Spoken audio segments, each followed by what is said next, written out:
What just happened at the White House press room will leave you speechless. Did Trump's new press secretary, Caroline Leavitt, just humiliate a CNN reporter live on air for shamelessly lying? And why is the mainstream media in full-blown panic mode after being called out for pushing misinformation? Like, guys, you will not believe how Trump's team exposed $50 million in taxpayer funds earmarked for condoms in Gaza, halted racial or radical DEI and this Green New Deal funding scam, and froze woke spending programs overnight. Appreciate you guys hitting the like button. Thank you so much for subscribing to the channel.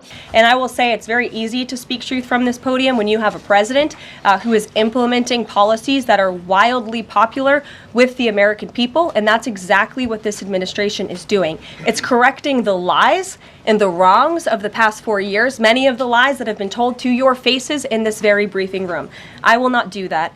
But since you brought up Truth Seek, I would like to point out, while I vowed to provide the truth from this podium, we ask that all of you in this room hold yourselves to that same standard. We know for a fact there have been lies that have been pushed by many legacy media outlets in this country about this president, about his family, and we will not accept that. We will call you out when we feel that your reporting is wrong or there is misinformation about this White House. So yes, I will hold myself to the truth, and I expect everyone in this room to do the same. One, on the freeze in federal funding, who advised the president on the legality of telling government agencies that they don't have to spend money that was already appropriated by Congress? Well, as the OMB memo states, this is certainly within the confines of the law. So White House counsel's office believes that this is within the president's power to do it, and therefore he's doing it. Okay, so they disagree with lawmakers who say that they don't have the power to freeze this funding. Again, I would point you to the language in the memo that clearly states this is within the law. Now, keeping in mind, guys,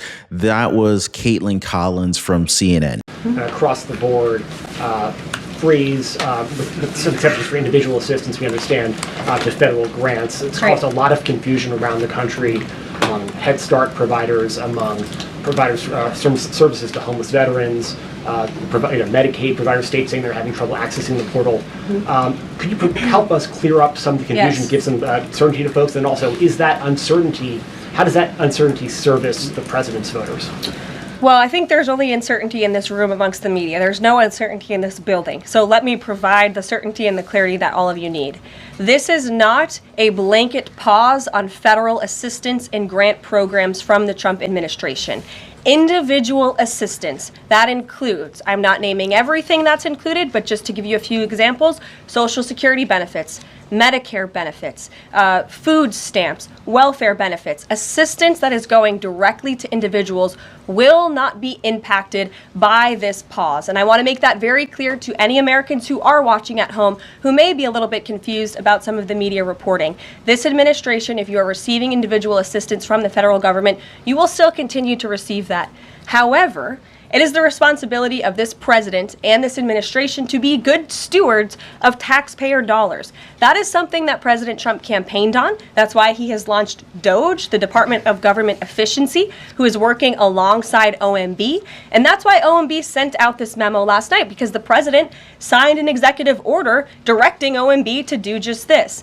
And the reason for this is to ensure that every penny that is going out the door is not conflicting with the executive orders and actions that this president has taken. So what does this pause mean? It means no more funding for illegal DEI programs. It means no more funding for the Green New scam that has cost American taxpayers tens of billions of dollars. It means no more funding for transgenderism and wokeness across our federal bureaucracy and agencies. But guys, this is just the start. 12 prosecutors were fired without warning, shaking the DOJ to its core, while Colombia folded under Trump's tough stance on immigration, proving that peace through strength is back in action.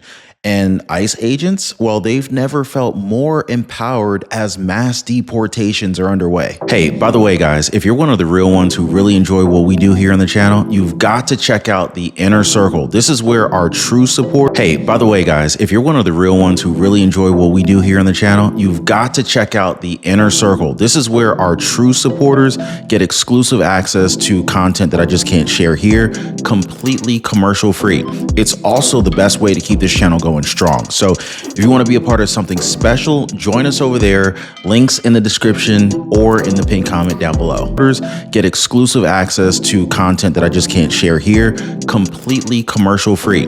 It's also the best way to keep this channel going strong. So if you want to be a part of something special, join us over there. Links in the description or in the pinned comment down below. To the language in the memo that clearly states this is within the law. And all that happened on Friday night. The administration fired several inspectors general without giving Congress the 30-day legally required notification that they were being fired. I think only 2 were left at DHS and the DOJ. And then yesterday we saw several prosecutors, I believe 12, fired from the Justice Department who worked on the investigations into the president. As you know, they are career prosecutors, therefore they are afforded civil service protections. Absolutely. I'll echo the answer that the president gave on Air Force One last night when he was asked a very similar question by one of your colleagues in the media. This signifies peace through strength is back.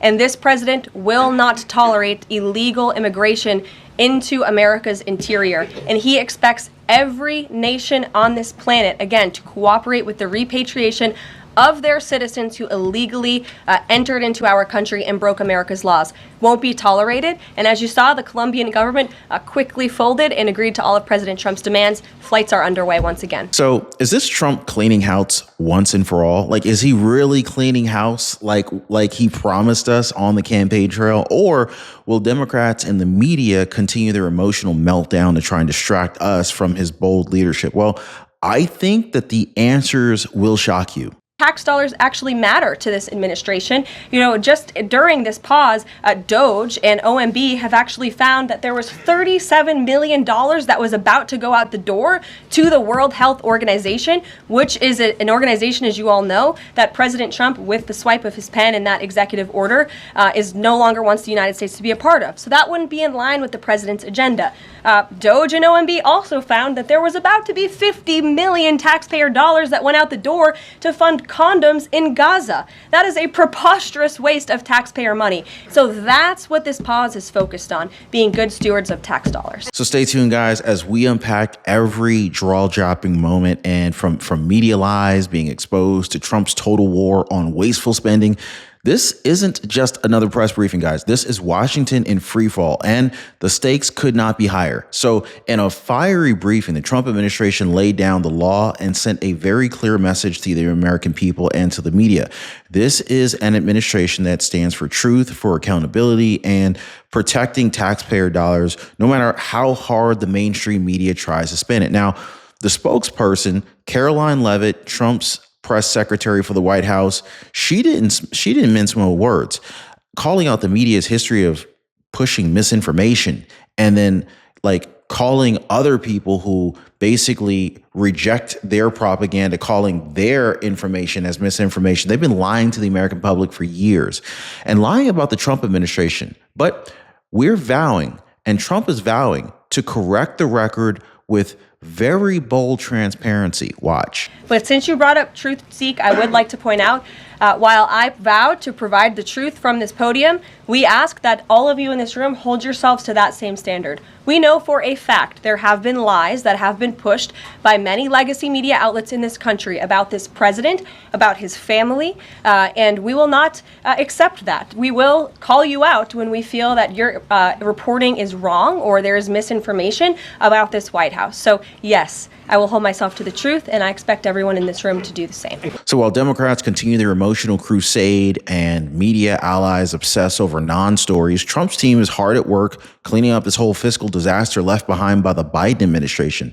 And that pause on certain federal grants, it's not an attack on essential services like Social Security or disaster aid, despite a lot of this media hysteria. Instead, it's a smart and necessary review to stop funding wasteful and ideologically driven projects. Like, think of radical green policies and DEI, diversity, equity, and inclusion programs that do nothing for hardworking Americans. So Trump's plan to halt funding to bloated bureaucracies, it's not just responsible, it's essential.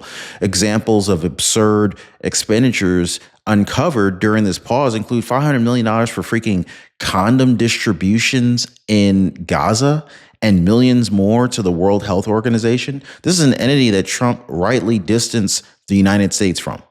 Now, this administration is putting Americans first, ensuring that taxpayer money aligns with their will, not the far left's agenda. And let's talk about law and order, guys. Trump's unapologetic stance on immigration is back in full force. After showing strength and zero tolerance for nations refusing to cooperate on repatriation, Colombia folded under pressure, proving once again that peace through strength actually does work. And meanwhile, you got ICE agents who pretty much felt shackled under the previous Biden and Kamala Harris administration. They're now empowered to finally be able to do their jobs without any kind of interference, making our borders and our communities safer. I think that the message is very clear. Trump is restoring accountability and fiscal sanity while standing firm against left-wing excess. This isn't chaos, it's leadership. This is something that Democrats and mainstream media might never admit, but the American people, we can plainly see it. Yes, Caroline Caroline. is here. When you're up here in this briefing room speaking to the American public, do you view yourself and your role as advocating on behalf of the president or providing the unvarnished truth that is, not to lie, not to obfuscate to the American people? I commit to telling the truth from this podium every single day. I commit to speaking on behalf of the President of the United States. That is my job. And I will say it's very easy to speak truth from this podium when you have a president who is implementing policies that are wildly popular. So guys, what do you guys think about Press Secretary Caroline Leavitt here? Especially, compare Caroline Leavitt to Joe Biden's Karine Jean-Pierre. What do you guys think? Caroline Leavitt, Karine Jean-Pierre. Let me know in the comments down below, guys. There has been thought, I believe, given to this. Senator Ron Wyden has already issued statements, for example, advising what we should do in a situation like this, which I concur, which is that I believe that the Biden administration should ignore this ruling. I think that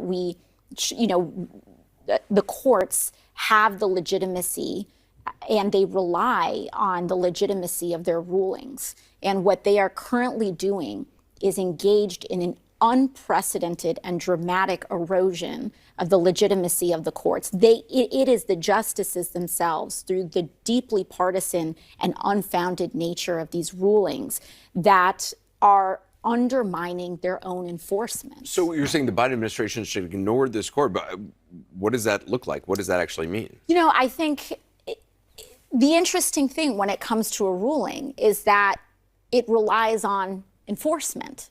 And it is up to the Biden administration to choose whether or not to enforce such a ruling. But is AOC okay? Is she mentally okay? It seems like what AOC is suggesting here is that, the Biden administration should have just simply ignored the courts. Isn't that treason? Where does this lady get off? And I think I understand why a lot of people feel like she should be fired and removed from her position.